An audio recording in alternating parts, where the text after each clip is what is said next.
The winter morning lay quiet as an old prayer. The sky pressed low against the earth, as if listening for secrets hidden beneath the snow. At the mouth of a narrow cave, a faint ember glowed, casting a weak orange tremble over the stone. Alara Boone lay curled inside, her breath thin, her fingers numb beneath scraps of fur. For 3 days she had fought the cold with stubbornness alone, telling herself she could hold on until her strength returned, though she already knew that strength had slipped away the night her home burned. She remembered the fire too clearly. The crack of splintering wood, the smell of kerosene, her father's final shove as he pushed her into the dark. "Run," he had said, though his voice had been ragged with smoke. She ran until the forest swallowed her, until snow blinded her path, until she fell into this cave with no sense of where the world outside had gone. The storm kept her hidden, but it also kept her dying, and by dawn she barely felt the shape of her own hands. A sound drifted to her then, too steady to be the wind. Snow crunching. A presence drawing nearer. Alara forced her eyes open, and saw a tall silhouette filling the cave's entrance. Her heart clenched, expecting one of the riders who burned her home. But the figure did not carry the wild swagger she remembered. He stood still, letting the dim light reveal him slowly, as though he understood how easily fear rose in a hunted heart. Taza Lonehawk watched her with a calm she had not seen in any man for a long time. Frost clung to his long dark hair, and his breath rose in gentle clouds. His shoulders were broad beneath a winter cloak, his stance relaxed but ready. He looked like someone shaped by the land, enduring, quiet, patient in ways that frightened her more than cruelty would have. People who carried silence that deeply rarely spoke without purpose. Alara tried to sit up and nearly fell forward. Taza lowered himself to one knee, far enough not to corner her, close enough that she could see the softness behind the sharp planes of his face. "You should not stay here," he said, his voice low but steady. "The storm will return. You will not last another night." She swallowed painfully. "Why are you here?" Her voice cracked from disuse. He shifted his gaze toward the trees behind him. "I was tracking dangerous men.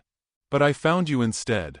He offered no threat, no demand, only a steady observation of her shivering form. Alara felt the strange pull of his presence, something like warmth, though she knew warmth was a feeling she shouldn't trust so easily. Still, something in his tone loosened the tightness in her chest. He looked at her not as prey or burden, but as someone whose survival mattered. Cold wind pushed into the cave again, and Taza's eyes softened as she trembled. "Get your things and come with me." His voice deepened with quiet urgency. "You will die if you remain here." She stared at him. No one had spoken to her with such certainty since her father. She had nothing left to pack, only a small satchel, a few matches, and the wooden carving her father made for her when she was a child. But she reached for them anyway, the motion slow and stiff. Taza stepped back to give her space, waiting with a patience that felt strangely protective. When she finally rose, her legs nearly buckled. He extended his arm, not touching her until she leaned against him. His strength steadied her instantly. Together they stepped into the open snow, the cold biting through her boots, the sky wide and pale above them. The forest stretched endless in every direction, its silence heavy enough to feel. Alara did not know where he intended to take her. She didn't know if trust was wise, or if following him would simply lead her into another kind of danger. But staying meant death, and moving beside him, though terrifying, held the faint shape of possibility. As they walked, Taza scanned the horizon with a sharpened focus she had not noticed before. His jaw tightened as he looked toward a distant ridge, and the shift in his posture sent a ripple of unease through her. He had not told her everything. Something waited out there in the cold, something that pressed against his thoughts. Alara opened her mouth to ask what troubled him, but before she spoke, the wind shifted. Beneath its howl, faint and distant, came the unmistakable echo of horses. Taza's face hardened, and his hand brushed the hilt of the blade at his side. He turned to her, eyes dark with warning. "You were right to fear the men who hunted you. They are not far. And they are not alone." A deeper silence followed his words, the kind that falls before a storm breaks. Alara felt the old terror rising in her, but alongside it was something unexpected. A fragile thread of trust pulling her closer to the man beside her. The cold bit into her skin, yet the presence of Taza steadied her breath as if anchoring her to the snow-covered earth.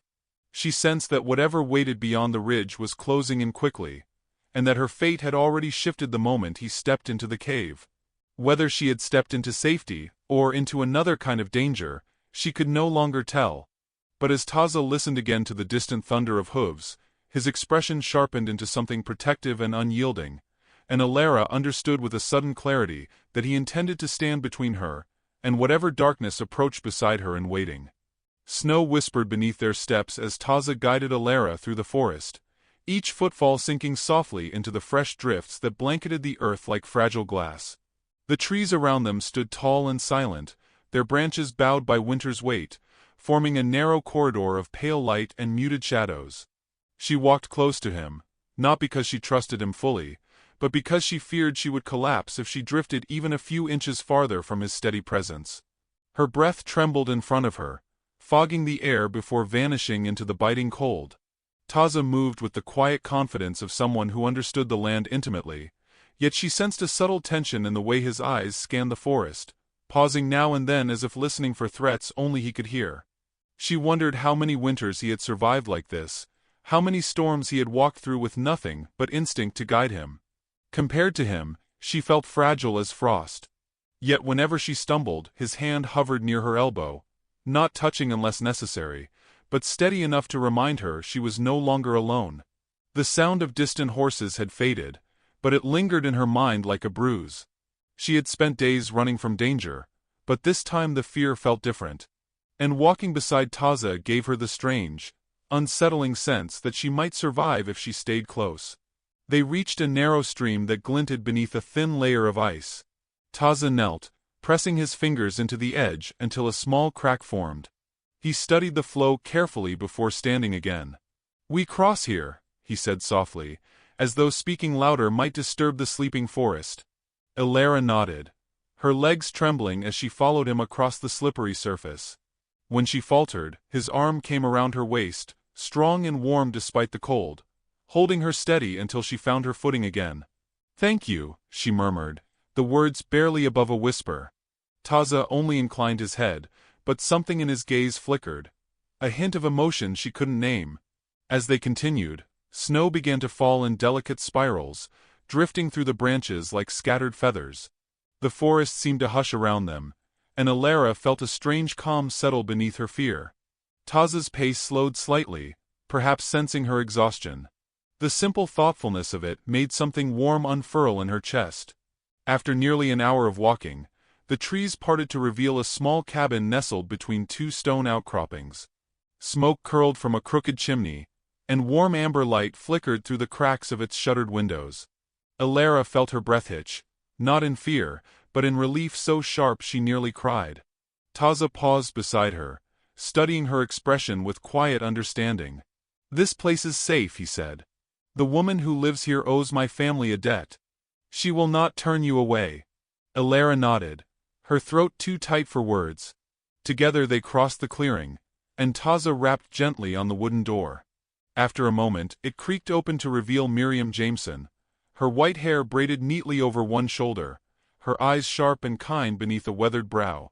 She looked at Taza first, recognition warming her expression, then let her gaze drift to Alara. In an instant, her face softened into something maternal and tender. "Oh, child, come in quickly," she murmured, stepping aside. "You're frozen down to the bone." Alara entered the cabin, the sudden warmth sinking into her skin like a blessing. A fire crackled in the hearth, its glow painting the wooden walls in hues of orange and gold. The aroma of simmering stew curled through the small room, rich and comforting. She felt herself sway with exhaustion, and Miriam caught her gently by the shoulders. "Sit by the fire now, dear," Miriam urged, guiding her toward the hearth. Taza closed the door behind them, snow melting from his cloak as he shook it off. He stood near the entrance, watching with that same steady stillness, as though he carried the weight of whatever danger still lurked beyond the clearing. Miriam returned with a blanket and draped it around Alara's shoulders, her touch gentle but firm. "What happened to you, child?" she asked softly, though she didn't press when Alara failed to answer. Instead, she offered her a bowl of warm stew, and Alara ate slowly, each bite reviving something inside her she'd thought lost. Taza remained standing, eyes fixed on the frost-covered window. He seemed ready to move the moment danger appeared, yet Alara noticed the faint tension in his shoulders, easing the longer he watched her by the fire. When their eyes met, she felt a strange sensation, a pull, quiet but undeniable, like the world had shifted a fraction toward something neither of them could name. Miriam approached Taza, resting a hand on his arm. "You've brought trouble with you, haven't you?" she said gently. Taza nodded. "The men who burned her home are searching. They won't give up easily." Alara stiffened, her fingers tightening around the bowl. But Taza's voice softened slightly when he added, "She won't face them alone." Something inside her warmed at his words, though fear still pressed against her ribs. She had spent so many nights believing she was alone in the world, unprotected and unseen. Hearing Taza speak with such quiet conviction felt like the first real shelter she'd had since her father died. As the afternoon deepened, Miriam gave Alara clean clothes, a simple wool dress and thick stockings, and helped her change behind a small curtain. The warmth of the cabin embraced her as she returned to the fire, her body slowly remembering life beyond fear. Little Ben, Miriam's 10-year-old grandson, peeked around the corner with wide eyes. He whispered shyly, "Hi," before darting away again, making Alara smile for the first time in days. Taza remained near the door while Miriam prepared tea, his watchful presence grounding the room. There was a quiet between him and Alara, not heavy or uncomfortable, but gentle, like two threads slowly weaving closer. When Alara finally felt steady enough to stand, she approached him. "You didn't have to help me," she said softly. "You didn't even know me." Taza turned his head slightly, his gaze meeting hers with the weight of unspoken thought. "I knew enough. You were alone in the cold, hunted, starving. That is reason enough." His words settled deep within her, warming a part of her she hadn't realized was still alive. She studied his face, the quiet strength in it, the sorrow that lingered beneath the surface like a winter river hidden beneath ice. She wondered what losses shaped him, what memories carved such gentleness into a man so strong. The sky outside darkened, shadows stretching across the cabin as evening approached. Miriam lit a lantern, its glow soft and warm. Alara felt her exhaustion pulling at her again, but beneath it was something new, a fragile sense of hope, delicate as the first thaw. Taza straightened suddenly, his hand drifting toward his knife. Alara froze, following his gaze to the window.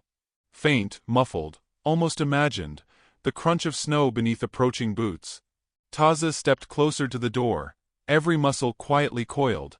"They've found the trail," he murmured, his voice low as the rising wind. "And they're coming closer than I hoped." "Now." Alara stood frozen long after the footsteps faded, her pulse fluttering beneath her ribs like a trapped bird. The wind hissed against the cabin walls, carrying the scent of pine and distant snow, but inside the room a fragile stillness formed around the three of them. Taza did not step away from the door. His hand remained near the hilt of his knife, his breath controlled, his stare fixed on the darkness outside as if measuring every shadow. It struck Alara that he was not afraid for himself. His caution was shaped entirely around her. The realization sent a small foreign warmth through her chest, almost painful in its suddenness. Miriam moved quietly through the cabin, lowering the lantern flame until only a soft glow remained. She placed a gentle hand on Alara's shoulder, steadying her trembling frame, but Alara barely felt it. Her focus clung to Taza. His stillness, his caution, the weight of unspoken truths hanging in the tight air between them. She had known him for less than a day, yet something inside her recognized the shape of his silence, the silence of someone who had been wounded deeply and chose protection over anger. The minutes stretched thin until Taza finally turned, his eyes meeting Alara's with quiet gravity. "They will not strike tonight," he murmured. "They only wanted to know who came this way. They will return when the moon is higher." His voice held no fear, only certainty, and somehow that steadied her more than reassurance ever could. She wanted to ask how he knew, what instincts taught him to read dangers so precisely, but the words caught in her throat. There was too much she did not yet understand about the man who had walked her out of the snow and into this fragile shelter. When Miriam guided her to sit again by the fire, Elara obeyed though her thoughts scattered like startled birds. The flames licked the air in soft orange waves, warming her chilled skin. But her mind felt pinned to Taza's silhouette as he kept watch.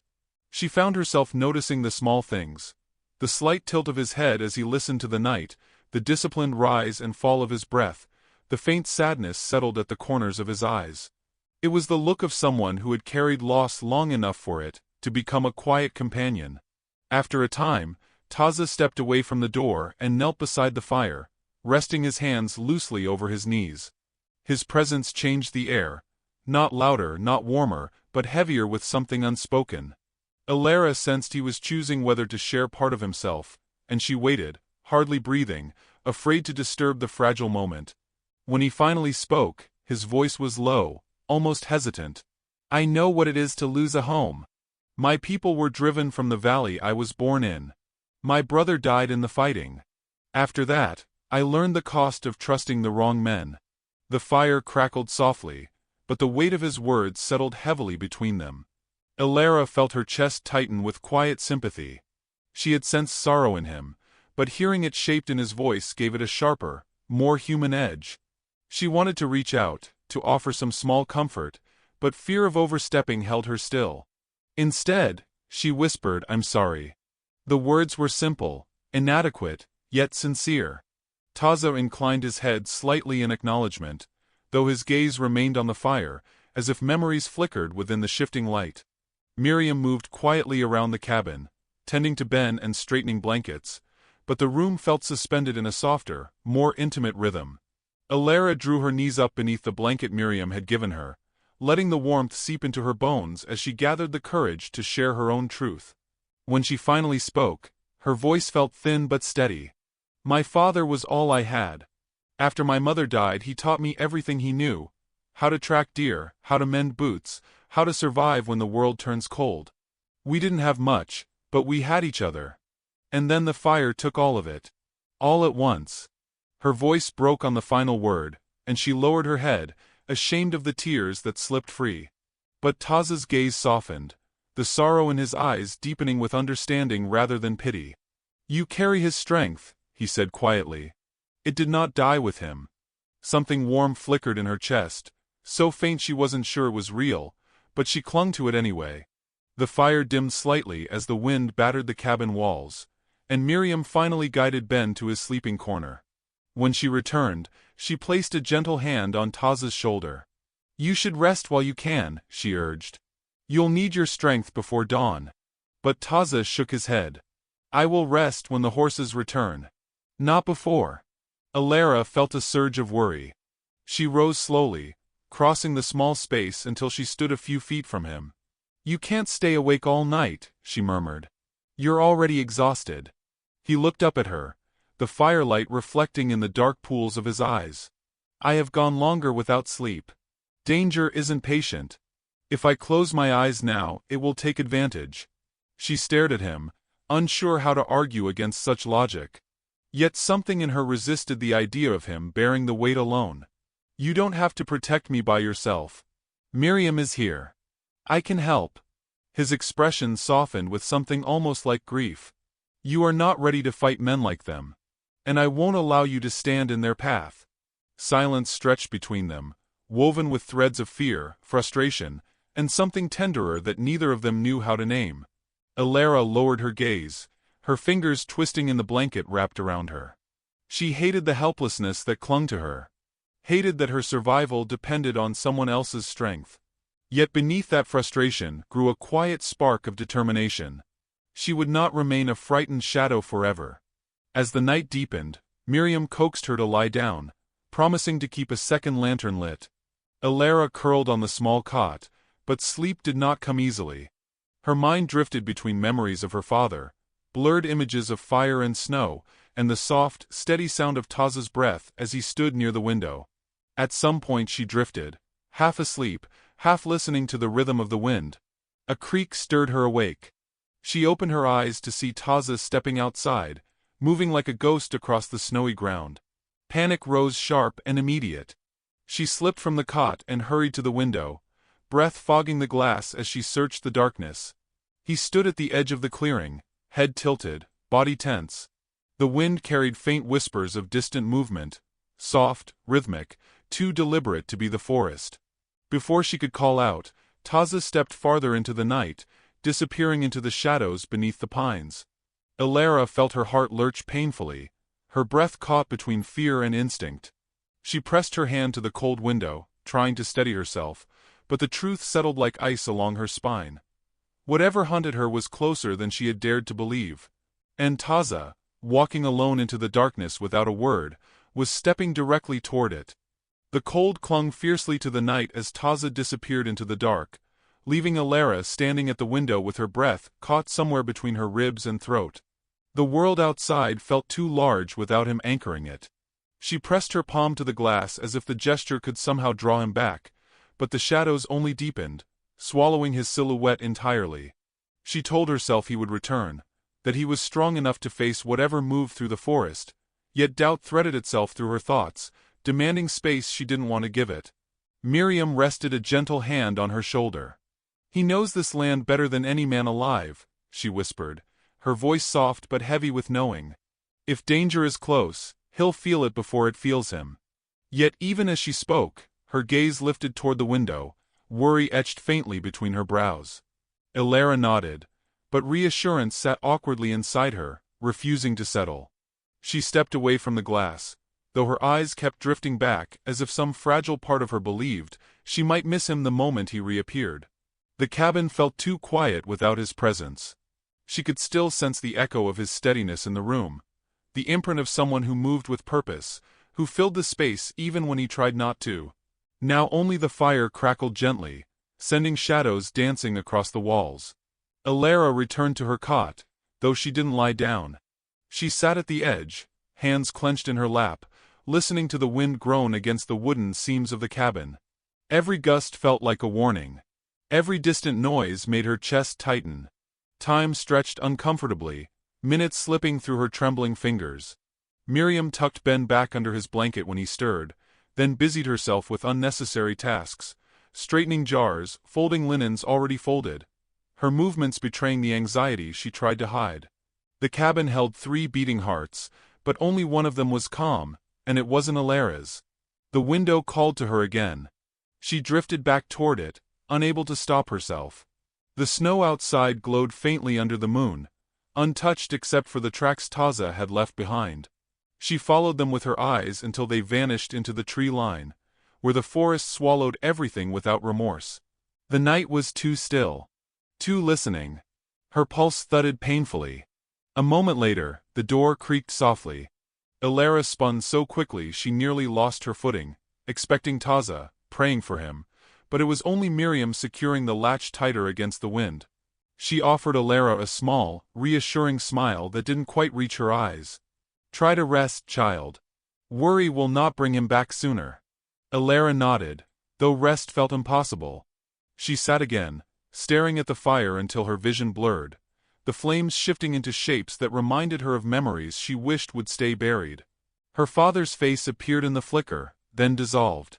She closed her eyes tightly, grounding herself in the present, in the warmth that touched her skin, in the faint scent of pine and stew that clung to the air.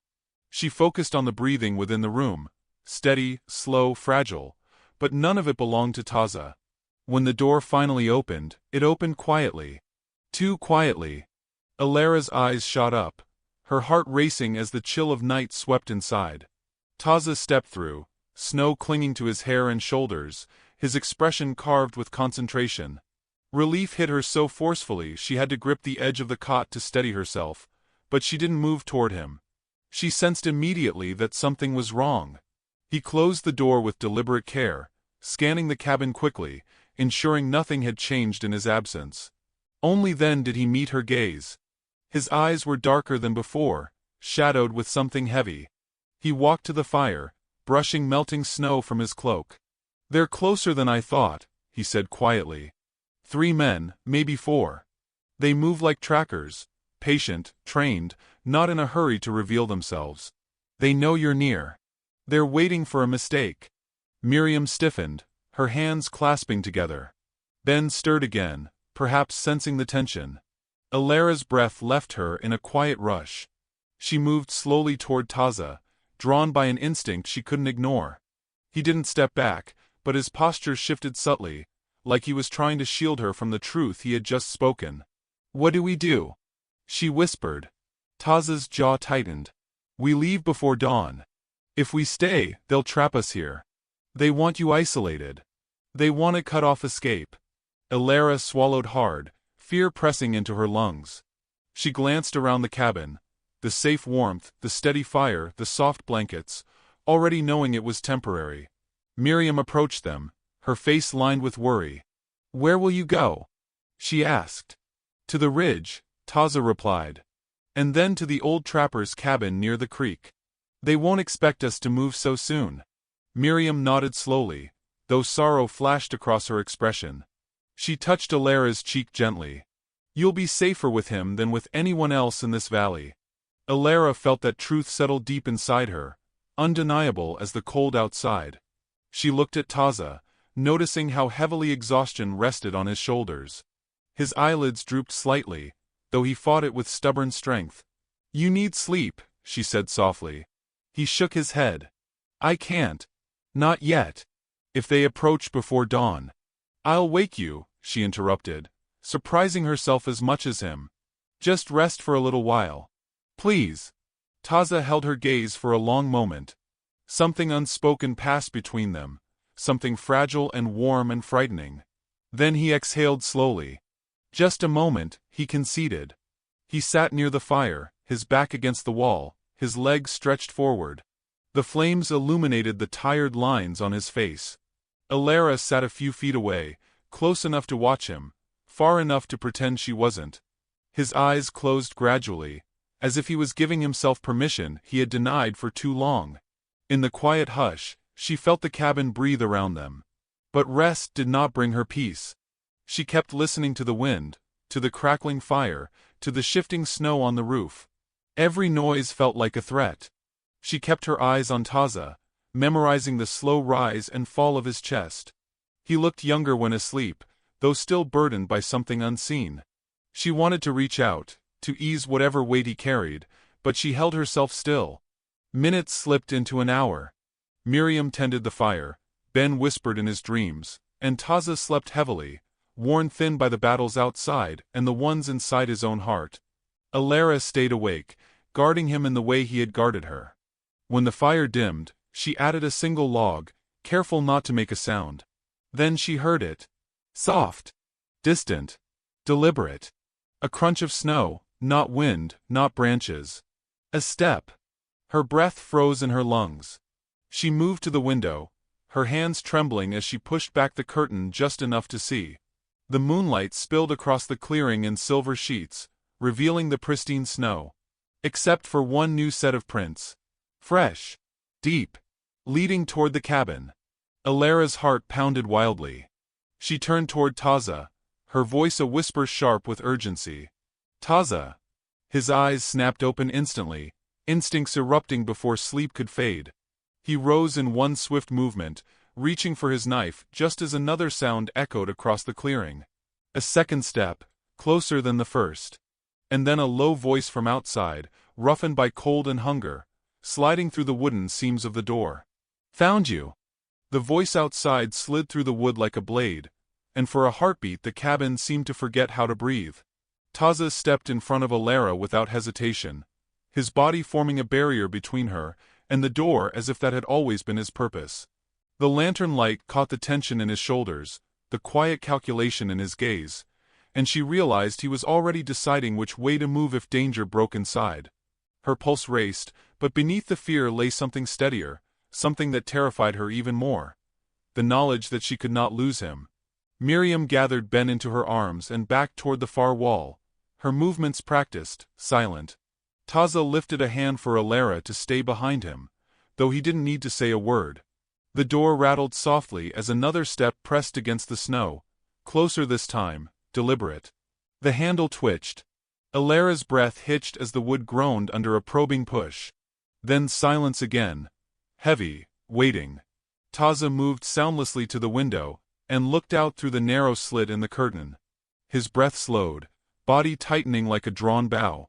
"There are two," he whispered. One at the door. Another by the woodpile. They're watching for movement before they strike. His eyes flicked to Alara. When I tell you to run, you go with Miriam. You keep running until the trees swallow you. Do not look back. Alara shook her head, fear tightening her throat. I won't leave you. His jaw flexed, but he didn't argue. There wasn't time. A heavy thud struck the door, splintering wood. The cabin shuddered. Ben whimpered against Miriam's shoulder, and Alara flinched as the second blow cracked the frame. Taza stepped forward, hand gripping the knife at his belt. Before the door could break fully, Taza threw it open himself. The sudden motion startled the men on the porch, and he lunged into the snow with fierce precision. The first attacker swung a rifle barrel, but Taza knocked it aside, sending both men tumbling into the drifts. Alara rushed to the doorway, gripping the frame as panic surged through her. The figures clashed violently, snow spraying beneath their boots, breath tearing from their lungs in ragged bursts. The second man circled behind Taza, raising a blade. Alara's voice tore from her throat without thinking. Behind you! Taza pivoted, the knife glinting in his hand as he blocked the strike. Their blades scraped, sparks of frost and metal. He fought with the controlled ferocity of someone who knew the cost of hesitation. But he was outnumbered, and the cold was unforgiving. Alara turned to Miriam, desperation burning through her fear. We can't stay here. He said to run, but if we run now they'll kill him. Miriam's eyes softened with understanding and resignation. She set Ben down gently behind the far table, positioning him in the safest corner she could find. Then she gripped Alara's hand. If you go, you must go with purpose. Fear will get you caught. Alara nodded, heart pounding, and grabbed a heavy iron poker from beside the fire. The weight of it steadied her. Outside, Taza stumbled as one man tackled him into the snow. The other raised his rifle, aiming for Taza's chest. Alara didn't think. She broke into the open air, boots sinking deep into the drifts as she swung the poker with all the strength fear and hope could lend her. The iron struck the rifle, sending it flying. The man spun toward her, startled, snarling, but Taza surged upward, grabbing his arm and wrenching him into the snow. The fight became a blur of movement, steel flashing, bodies colliding, snow scattering like shattering glass. Alara ducked behind a tree as the second man charged her. His boots pounded through the snow, but she swung again, catching him off balance. He stumbled, and Taza was there in an instant, dragging the man away from her with a growl of pure warning. Moments later the clearing fell silent, broken only by the ragged breaths of the living, and the soft settling of disturbed snow. Taza turned toward Alara slowly, chest heaving, hair dusted with frost. His eyes held a mixture of fear and fierce relief. You should have run, he murmured. But his voice trembled, betraying something softer. Something deeper. She stepped toward him, her hands shaking from the fading rush of terror. I couldn't leave you. Not when you stood between me and death. Not when you've done nothing but save me. For a heartbeat he didn't move. Snowflakes drifted lazily between them, landing on his cheeks, melting into the warmth of his skin. Then he reached out, his hand brushing her arm as though testing whether she was real. His touch was gentle, reverent, almost fragile. You are braver than you believe, he whispered. And far more important than you think. Alara felt tears blur her vision. She had held herself together for so long, carrying grief like a second heartbeat, believing she deserved nothing more than quiet survival. But here in the cold glow of moonlit snow, something inside her cracked open. Tender, aching, hopeful. Taza stepped closer. For many nights I have walked this land alone, he said. I thought solitude was safer. I thought feeling nothing was easier. But then you were there, in that cave, cold and trembling and refusing to break. And I knew the truth. My heart had been waiting. Alara's breath shuddered. Taza lifted his hand, letting his fingers graze her cheek. You have a fire inside you that refuses to die. I have never seen anything more beautiful. The confession poured from him like truth long denied. I love you, Alara. I fear it. But I cannot deny it. Her lips parted in a soft, trembling inhale. The world seemed to still. The wind hushed. Even the forest leaned closer to listen. Taza's gaze searched her face as though bracing for rejection, as though love itself were a wound he expected to reopen. Elara placed her hand over his, guiding his touch against her cheek. "You found me when I had nothing left," she whispered. "You gave me safety when I had nowhere to run. You saw me when I was disappearing. And I don't want a life that doesn't have you in it." For a long, quiet moment, they simply breathed together. Snow fell around them in slow, drifting spirals, settling on their shoulders like blessings. Then Taza leaned forward, pressing his forehead to hers. His voice was barely a breath.